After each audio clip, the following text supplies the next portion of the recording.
বাংলাদেশের টপ অর্ডারে যেটা হয় কেউ একজন সবাই খারাপ করছে তখন যে একটু বেশি খারাপ করছে তাকে বাদ দিয়ে কে কম খারাপ করছে তাকে নেওয়া হয়। সৌম্য সরকার সবসময়ই আছেন একেবারে লাইন আপে, 15 জনের মধ্যে না থাকলেও 16 জনে থাকেন, 17 জনে থাকেন। সৌম্যর কি শেষ দেখছেন নাকি? কারণ লাস্ট যখন তিনি খেলেছিলেন ওয়েস্ট ইন্ডিজের বিপক্ষে টপ স্কোরার ছিলেন, তারপরে সুযোগ পাচ্ছেন না, বলা হচ্ছে খুব একটা ফর্মে নেই। মিরাজ প্রেস কনফারেন্সে বলছিলেন যে একটু বোধহয় অফ ফর্মে, সেই জন্য আসলে তারা সেই রিস্কটা নিতে চায়নি, যেটা আপনি বললেন যে টিম কম্বিনেশনটাও ভাঙতে চায়নি।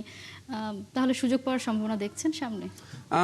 আমার মনে হয় দেখছি, কারণ এই বাংলাদেশের টপ অর্ডারে যেটা হয় কেউ একজন সবাই খারাপ করছে তখন যে একটু বেশি খারাপ করছে তাকে বাদ দিয়ে কে কম খারাপ করছে তাকে নেওয়া হয়। সো সৌম্য সরকার অফ ফর্মের কথা যদি বলেন, আপনি লাস্ট সিরিজের কথা বলেছেন, বাট বিসিএল এর সৌম্য হয়তো প্রপার রানটা তিনি করতে পারেনি।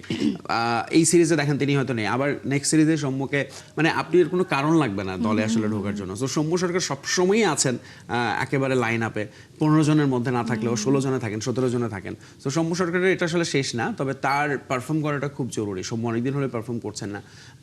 ন্যাশনাল টিমে একটা বড় ইনিংস খেলা সৌম্যর কাছ থেকে আমাদের পাওনা হয়েছে, এবং সৌম্যর কাছ থেকে আসলে আমরা কি চাই যে তিনিও তানজিদ তামিম যে কাজটা করেছেন, এই কাজটা একসময় সৌম্য দিনের পর দিন করেছেন, সেই সৌম্যকে আসলে আমরা চাই অবভিয়াসলি।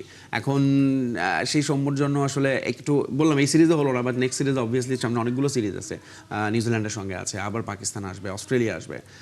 সো অবশ্যই সৌম্যকে, কারণ এই জায়গাটা আপনি দেখেন ওপেনিংয়ে কিন্তু আমাদের আর কেউ নেই। নাইমকে মাঝখানে চেষ্টা করা হয়েছে, তিনি এখন নাই। সাইফ, সৌম্য এবং তানজিদ, এই তিনজনের বাইরে আসলে আমাদের খুব বেশি টপ অর্ডার নেই, কারণ বাকিদের ব্যাটিং অর্ডার কিন্তু ঠিক হয়ে গেছে, শান্ত, লিটন। ফলে এই জায়গাটা আমার মনে হয় সৌম্যর অবশ্যই অপরচুনিটি আসবে সামনে।